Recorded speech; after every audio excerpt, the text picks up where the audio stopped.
Muchas gracias, Señor, por tener la oportunidad de meditar en tu palabra en este día, Señor, aunque sea a distancia. Te rogamos y te bendecimos, Padre bendito, rogamos que tu palabra nos aclare cosas en nuestra vida para poder entender, Señor, nuestra forma de actuar. Te honramos en el nombre de Jesús, Señor. Amén. Muy bien. Vamos a leer, por favor, Romanos capítulo 13, versículo 1. Romanos 13, 1.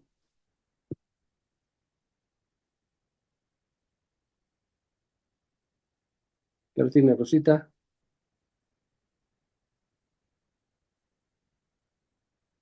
De Vero. Perdón, pastor, ¿qué cita dijo? Romanos 13, 1. Gracias. ¿Está? Ok. Dice, sométase toda persona a la autoridad, a las autoridades superiores, porque no hay autoridad sino de parte de Dios y las que hay por Dios han sido establecidas. De modo que quien se opone a la autoridad, a lo establecido por Dios resiste, y a los que resisten sacarán a condenación para sí mismos. Porque los magistrados no están para infundir temor al que hace el bien, sino al malo. ¿Quieres pues no temer la autoridad? Haz lo bueno y tendrás alabanza de ella, porque es servidor de Dios para tu bien. Si haces lo malo, teme, porque no en vano lleva la espada, pues es servidor de Dios, vengador para castigar al que hace lo malo. Por lo cual es necesario estar sujetos, no solamente por razón de castigo, sino también por causa de la conciencia, pues pues por esto pagáis también los tributos, porque son servidores de Dios, que atienden continuamente a esto mismo. Pagad a todos los que debéis, al que tributo, tributo, al que impuesto, impuesto, al que respeto, respeto, al que honra, honra. Muy bien, ya terminé. El tema se llama la sumisión a las autoridades. Ese es el título, la sumisión a las autoridades. Vamos a pensar un poquito acerca de lo que dice la Escritura. Este, de hecho, lo que tenemos que entender es que los gobernantes eh, no debemos permitir que los gobernantes nos obliguen a desobedecer a Dios. Nosotros vamos a obedecer lo que dice el gobernante siempre y cuando no alterque contra las cosas que Dios establece. Jesús y sus apóstoles jamás desobedecieron a las autoridades siempre y cuando no infringieran la ley de Dios. Sin embargo, Jesús y aún sus discípulos, pues fueron azotados, fueron enviados a la cárcel, torturados y ejecutados. ¿Pero por qué fue? Por no hacer las cosas que la gente quería que hiciera, que iban en contra de Dios, como por ejemplo el negar a Jesucristo, el blasfemar su nombre. Entonces ellos no quisieron aceptar esto y les costó su libertad y aún su vida. Esto es algo que ocurre con frecuencia y que vamos a ver continuamente de en adelante, pues con el estado en el que estamos viviendo. Los cristianos tenemos que entender que debemos vivir en paz con el Estado. O sea, los cristianos tenemos que estar bien con el Estado siempre que el Estado no haga cosas que transgieran las convicciones que tenemos. Por ejemplo, que te obliguen a que cases en tu iglesia homosexuales. Nosotros ni casamos homosexuales ni a esa clase de gente, ni tampoco la permitimos. Si es que la ley te obliga a que los tengas, pues bueno, la ley tiene también nos permite que tengamos limitada la entrada a cierta clase de personas y nosotros podemos basarnos en eso para decir que nosotros no toleramos que esa clase de gentes entren a la iglesia. Y esto, para el gobierno, dice, es que pues ellos se pueden casar donde ellos quieran. Pues bueno, sí pueden casarse, pero no en la iglesia que nosotros tenemos. Entonces prefiero cerrar la iglesia antes que permitir que hagamos cosas que van en contra de lo que Dios establece. Dios aborrece a los homosexuales. Eso claramente está establecido ahí. Si bien no podemos apedrearlos como ocurría en el Antiguo Testamento, no podemos tampoco tolerar con ellos o aceptarlos o recibirlos con bien, pues son personas que son repudiadas por el Señor. Entonces, a la gente que tiene ese tipo de tendencias, no los podemos recibir en la iglesia. Dicen algunos, bueno, lo que pasa es que los homosexuales también tienen derecho a ser libres o aceptar a Jesucristo. Bueno, tienen una oportunidad para arrepentirse hasta 3 meses, y si no existe un cambio o reinciden en lo que estaban haciendo, pues entonces los tienes que quitar. No los puedes tener porque contaminan a la iglesia y esto no lo podemos permitir. Entonces, a pesar de que la autoridad establezca libros en donde aparecen cosas sexuales, o cosas que establecen, pues nosotros nos basamos en lo que dice la palabra para enseñar a nuestros hijos lo que es correcto, no lo que el propio gobierno establece. Entonces, no estamos peleándonos contra el gobierno, sino que tenemos que separar las cosas que son del gobierno, pero las cosas que son de Dios, y va primero las cosas que son de Dios. Para poder entender esta parte, quiero platicarles acerca de 4 interpretaciones que tienen que ver con este pasaje, acerca de oponerse a la autoridad y resistirse a la autoridad. Dice, de modo que quien se opone a la autoridad a lo establecido por Dios resiste, y los que resisten acarrean condenación para sí mismos. Para empezar, quiero manejar, hacer un poquito acerca de la autoridad, porque entendemos por autoridad algo que Dios puso. Dios puso una organización. Dios es un Dios de orden. Y cuando Dios pone un orden, pues se tiene que respetar. En un partido de fútbol, pues hay un capitán, y hay un entrenador, y hay o sea, hay un orden para hacer las cosas, y se tiene que obedecer lo que el entrenador dice. En un pleito de box, pues existe un referee, que es la autoridad que va a ordenar que se separen o que hagan ciertas cosas o castigar al que de un golpe prohibido. Entonces hay una autoridad. Y esa autoridad tiene que ejercer, pues eso, un juicio justo para que entonces la gente pueda sujetarse a la autoridad. ¿Qué pasaría si el juez, si en el box el árbitro se enfada con uno de ellos y lo agarra a golpes porque no le gustó uno de los contendientes? Pues entonces ya estaría en otro nivel, ya se salió de control y no está ejerciendo su autoridad. Ese es un enorme error. Entonces, la Biblia nos habla acerca de 4, bueno, la gente escribió algunos estudios, nos mencionan pues, que pueden haber 4 diferentes opciones respecto de la autoridad. Algunos cristianos creen que el Estado es demasiado corrupto y que por lo tanto los cristianos debemos no relacionarnos con el gobierno. ¿Por qué? Porque son sucios. Se puede ser un buen ciudadano sin comprometerse con el gobierno, porque el gobierno pues tendientemente te va a desviar para que hagas cosas incorrectas. Tuve un tiempo en el que trabajé para el gobierno, y lo que yo pude ver es que el sentir en el gobierno, sin importar el nivel que sea, es de corrupción. La gente llega tarde, no trabaja, no tiene preparación, todos son licenciados y todas son señoritas, puras mentiras de todo esto. El licenciado no está porque está en junta, y resulta que el sujeto no se está emborrachándose, nunca está haciendo su trabajo. Es un desastre completo. Entonces, dice que un punto es que los cristianos no debemos mezclarnos con el gobierno para nada, porque va a comprometer tus propias ideas. Y es que sí, al cabo del tiempo, la persona que inicia trabajando para esta clase de personas termina siendo contaminados igual que ellos. Y eso dice, lo correcto es de que no te comprometas con ellos porque van a afectar tus pensamientos hasta que te desvíen. Dice que esta clase de gente, dice que nosotros como cristianos, ese es un pensamiento, es el mismo pensamiento. Dice que los cristianos no deben trabajar para el gobierno, ni votar en las elecciones, ni servir en el ejército. Eso es lo que opinan unos, esa es una opinión, nada más. Otra opinión es que Dios le ha otorgado autoridad de ciertos asuntos a Dios y a la iglesia. O sea, al gobierno y a la iglesia. Dios ha dado autoridad una parte al gobierno y otra parte a la iglesia. Cada uno tiene una autoridad, y que dicen algunos que se puede ser leales a ambos. Puede ser leal a la iglesia y también puede ser leal al gobierno, y que se puede trabajar en cualquiera de los dos o aún en los dos, pero que no debe confundirse los dos ni mezclarse el uno con el otro, porque tienen diferentes tipos de intereses cada uno, y son diferentes el uno del otro. Una cosa es lo físico y otra cosa es lo espiritual. De alguna forma se complementan, pero nunca actúan juntos, no se puede actuar juntos porque son distintos. Ese es un pensamiento. Otro pensamiento es que los cristianos piensan que la gente piensa que los cristianos tienen la responsabilidad de lograr que su estado o que el gobierno mejore.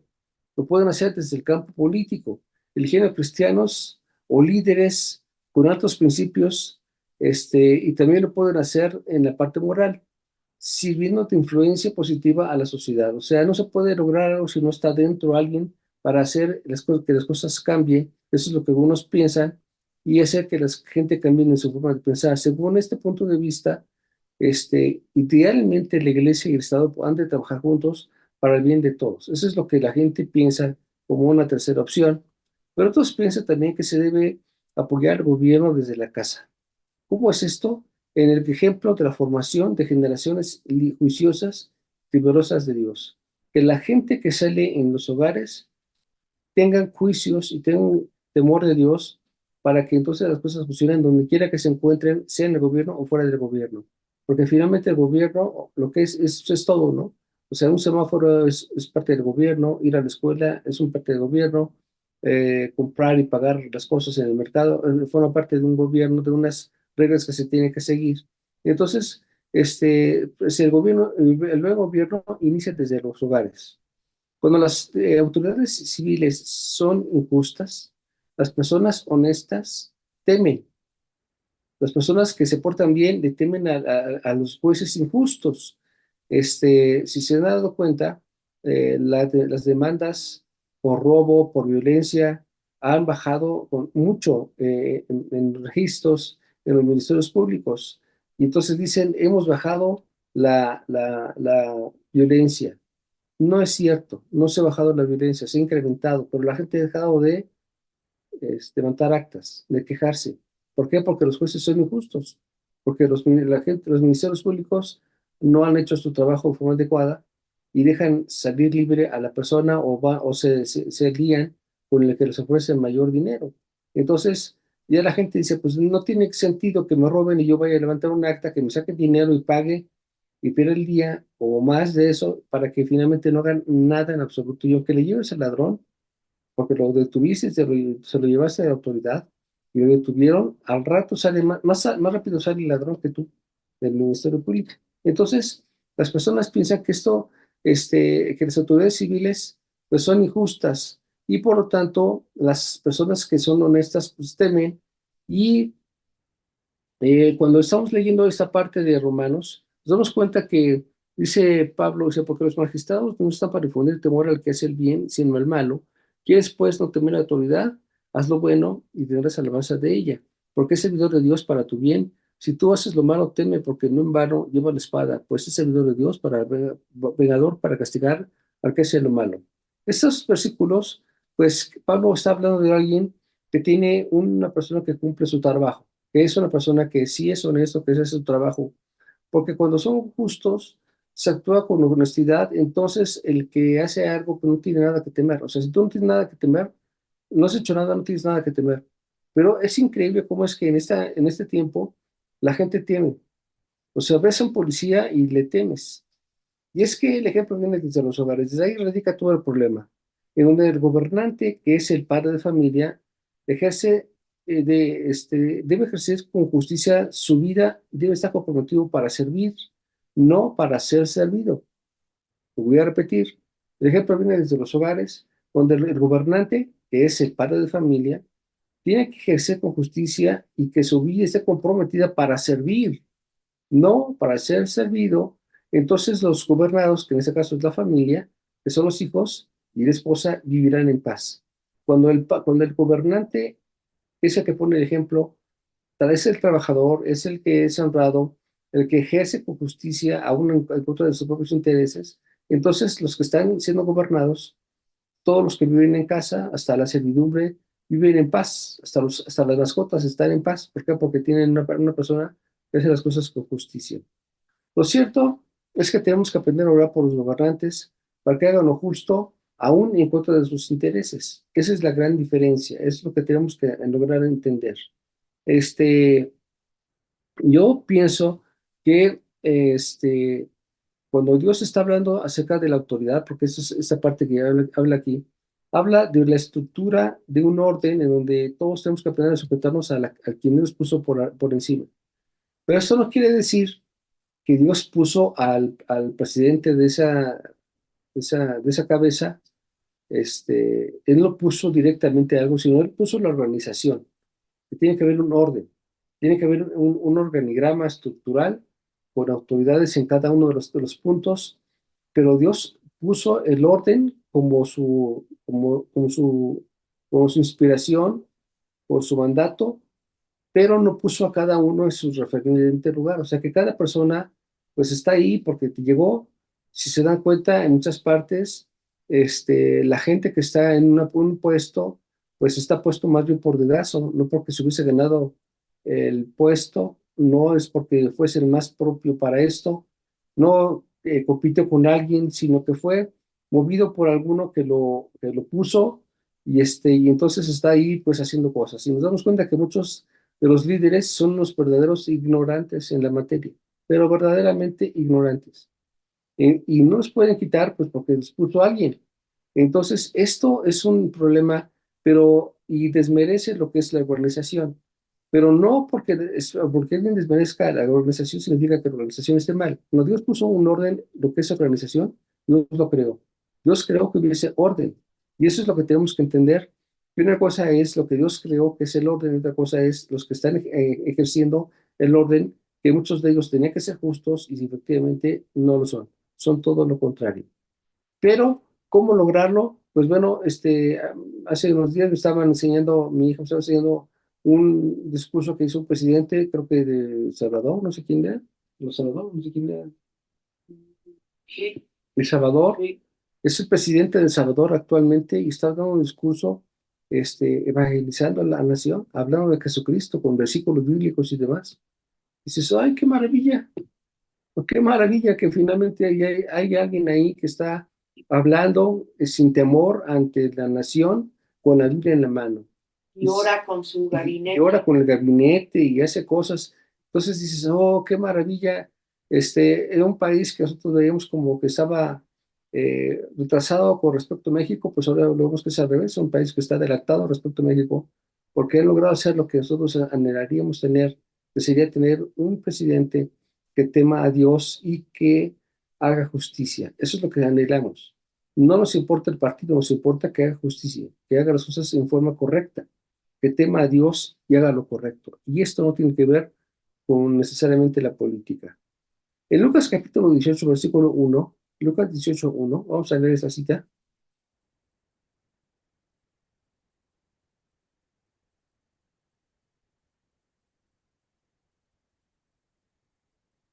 ¿Vero ya lo tiene? ¿Vero también? Rosita también. Vero también. Ok. Dice Lucas 18, 1. También le refirió Jesús una parábola sobre la necesidad de orar siempre y no desmayar, diciendo, había en una ciudad un juez que ni tenía a Dios ni respetaba a hombre. Había también en aquella ciudad una viuda, la cual venía a él diciendo, hazme justicia de mi adversario. Y él lo quiso por algún tiempo, pero después de esto dijo dentro de sí, aunque ni temo a Dios ni tengo respeto a hombre, sin embargo, porque esta vida me es molesta, le haré justicia, no sea que viniendo de continuo me agote la paciencia. Dijo el Señor, oíd lo que dijo el juez injusto. ¿Qué es lo que tenemos que aprender ahora? Cuando oramos por la autoridad, a veces pedimos, Señor, bendice al presidente. Yo he escuchado eso. ¿Y qué creen? No estoy de acuerdo con eso. No estoy de acuerdo con eso. No porque tenga algo en contra de alguien, ¿no? Es que no me parece justo que se ha bendecido a alguien que no está temiendo a Dios, que ha engañado a la nación y que ha hecho cosas incorrectas. Dice que tenemos que aprender a orar para que Dios haga justicia, para que el que esté gobernando haga lo que Dios establece, lo que tiene que hacer, para que entonces todos vivamos con paz y con tranquilidad. Otro país que también tuvo un gobernante cristiano fue Lula da Silva, que fue en Brasil, y también durante su gobierno, pues hubo cambios importantes, se convirtió en la segunda potencia económica de toda Latinoamérica, después de Estados Unidos y de Canadá, se convirtió en un país de fortaleza porque tenía un líder que temía a Dios.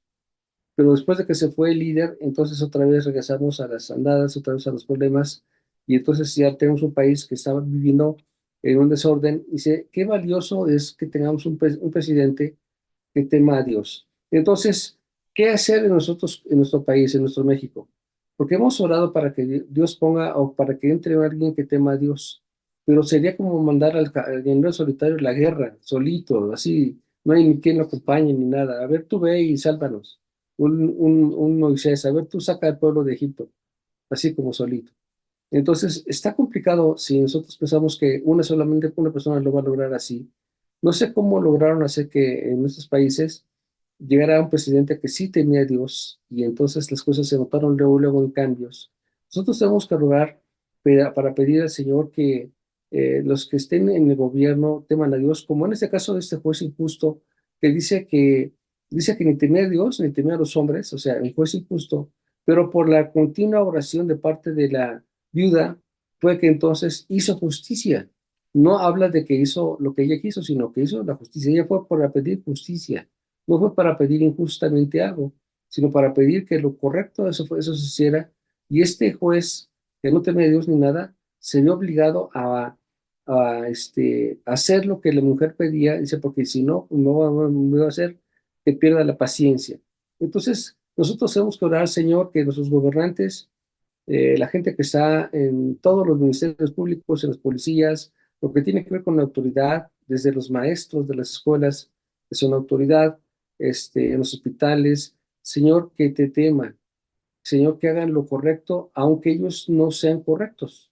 O sea, como este juez injusto no pidió Dios, esta mujer, cambiar al juez para que hiciera justicia. Se dijo que esta persona que es injusta, sí haga justicia, y entonces el hombre hizo lo que la mujer pedía, es hacer justicia. Entonces, tenemos que rogarle al Señor para que nuestro país cambie. Y dejen platicar, es que hace mucho tiempo, ustedes se acordarán, a lo mejor Mario, o más así, especialmente Mario, se acordará que había antes en las esquinas policías, ¿se acuerdan? No, ¿no se acuerdan? Antes había policías en las esquinas, Sí, Sí, pastor. Sí, En todas ¿verdad? partes nos se les acordamos. veía. Por eso digo Claro. que Mario sabe muy bien de eso. Este, y cuando estaban los policías en las esquinas, la gente vivía tranquilo, estaba confiado. Cuando llegaba el fin de año, yo me recuerdo que salía todo el mundo a darles obsequios a los policías, despensas, dinero, regalos, ropa. Le tienen mucho aprecio a los policías porque estaban ahí al pendiente de la ciudadanía. ¿Sí se acuerdan o no se acuerdan? Porque mis padres salían a entregarles cosas y decían, ¿por qué les dan tantas cosas? Hasta juguetes para los hijos de ellos, para la esposa de ellos. Y entonces eran personas que tenían un enorme respeto por la gente, nosotros lo veíamos con mucho respeto. Muchos querían ser policías por verlos a ellos. Hoy en día no ocurre así. Hoy en día es todo lo contrario. Las cosas están mal porque ahora vemos un policía y la gente, en lugar de tener paz, tiene terror, le tiene miedo. Cuando ves que viene un policía hacia ti, no estás confiado. Dices, ay, nanita, ¿y ahora qué va a pasar? ¿Ahora qué va a suceder? ¿Por qué no sé? O va a decir que me va a asaltar, o quiere violar, o quiere injuriar, o quiere cobrar derecho de piso. Y no encuentras diferencia entre el ladrón y el policía. Así se ha decaído esta situación. Y ahora ya no, yo no veo que los niños quieran ser policías. Antes era un honor ser policía. Ahora es pues un accidente, porque no te queda otra cosa más que ser policía. O eres ladrón o eres policía. Pues bueno, pues policía. Así de plan. Entonces, ¿qué es lo que pasó? ¿Por qué se decaído tanto? Pues se ha decaído por la falta de oración, por la falta de dirección por parte de nosotros. Nosotros tenemos oportunidad para orar para que nuestro gobierno cambie. Solamente así. Por esa causa tenemos que orar para que las cosas en nuestro país sean diferentes, porque tú no puedes hacer algo. Si ustedes oraran por mí para que yo fuera presidente, seguro que yo fracasaría, porque no soy político, porque no es mi función, o sea, porque no soy capacitado. Pero la gente que ha estudiado política, que tienen buena voluntad, el sistema los corrompe, el sistema los atrapa, los intereses, el dinero, las pretensiones, las mujeres, el poder, los corrompe con rapidez, pero tan rápido que no se imaginan que a los días que llegaron, inmediatamente ya son delincuentes de potencia. ¿Por qué pasa esto? Porque tenemos que pedirle a Dios que la gente que está ahí haga lo que Dios quiere, no lo que la gente quiere. Yo no quiero pedir que se vaya un presidente y llegue otro. Lo que quiero es que el que esté ahí haga lo que Dios dice, no lo que ellos quieren hacer. Señor, perturba a la gente para que haga solamente tu voluntad. Frena, Señor, para que no hagan lo que ellos quieren, sino lo que es justo, lo que conviene a la nación, lo que necesita nuestro país. Nada me cambia la idea de que nuestro país es un privilegio de nación. Honradamente es increíble. Podemos oportunidad de ver otros países o son muy fríos, o son muy cálidos, o les falta agua, o son muy violentos, o tienen muchísima pobreza. Aquí tenemos un clima extraordinario, hace frío en la mañana, pero al rato es un calor increíble, al rato llueve, tierra, nuestra tierra es tan prolífera que sin que siembres nada, cerca de tu casa eh, hay matitas de algo, de lo que sea, eh, vegetación silvestre, donde sea, en cualquier ranurita en el piso, pum, crece algo. ¿Por qué? Porque tenemos una tierra que es una bendición y tenemos mares. Ahorita que estamos en época de los mariscos y este, de pescado y ¿verdad? Vas a Walmart, ay, perdón, bueno, no, aquí no importa. Y vas a comprar el pescado y ves ahí las cintillas y ves, ay, qué delicia, qué ricura. Este, tenemos tanta variedad, tanta cosa, pulpo, jaiba, bueno, ¿qué no tenemos? Es increíble. Nuestra alimentación es extraordinaria, lo que tenemos es increíble. Nuestra comida compite con el mundo, con la comida francesa, con la comida italiana, con la comida de Estados Unidos, no, porque es una cochinada de comida, sabe de diantres ahí, todo lo que se vende está horrible. Hasta jugo de naranja no sabe de jugo de naranja, nada, la leche no sabe de leche, todo es horroroso. Pero en otras partes del mundo donde la comida es excelente, México compite con ellos porque tenemos una extraordinaria bendición en todos los sentidos. Entonces, podemos ser nosotros una potencia mayor que Estados Unidos, o mayor que Francia, o mayor que Italia, no solamente en la alimentación, sino en otras muchas cosas, porque tenemos, lo que nos ha faltado es un gobierno que nos dirija con sabiduría. Y solamente lo podemos lograr a través de la oración. No es política, no es cambiando a un partido para que entre a otro, eso no nos ayuda en nada. Ahora, lo que acabo de mencionar de esas teorías, donde dice que no nos mezclemos con el gobierno, que no vayamos a votar, yo no estoy hablando de eso. Estoy diciendo que cada quien puede votar por quien quiera o puede no votar si no quiere. No estoy a favor de nadie ni en contra de nadie. Estamos diciendo que no es la solución el cambiar una persona. Lo que tenemos que hacer es orar para que la persona haga lo que Dios ordena. Y eso sí es la diferencia. Nosotros podemos estar orando, Señor, estas personas, estos magistrados, estos jueces, estos policías, hagan tu voluntad, Señor, por beneficio de toda nuestra nación. Estamos en graves problemas. Las personas que nos están saltando, los que nos cobran derecho de piso, son gentes que tienen armas y solamente la policía tiene armas. Nosotros, la ciudadanía está desarmada. No tenemos armas, no tenemos escopeta, no tenemos cueros de chivo y no sé qué tanta cosa. No tenemos todas esas cosas, pero ellos sí tienen. ¿De dónde lo sacan? Son policías que en la mañana son policías y en la tarde son delincuentes. Horroroso, pero esa es la realidad. ¿Cómo lograr hacer el cambio? Ustedes dirían, necesitamos pues que venga la Guardia Nacional, lleguen cosas. No nos cambia nada. Lo que nos va a cambiar es que Dios actúe a nuestro favor. Y todos unidos sí podemos lograr que este país sea diferente.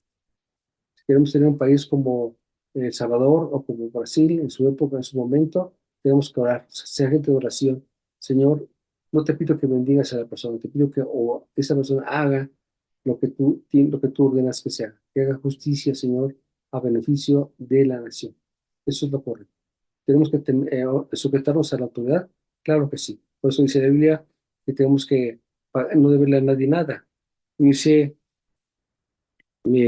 pagad a todos los que debéis, al que tributo, tributo, al que impuesto, impuesto, al que respeto, respeto, al que honra, honra. Tenemos que aprender a darle a cada quien lo que corresponde, cumplir con la autoridad, pero especialmente pedir a Dios que los que estén ahí sean hombres y mujeres que sean gobernados por Dios, no por nosotros.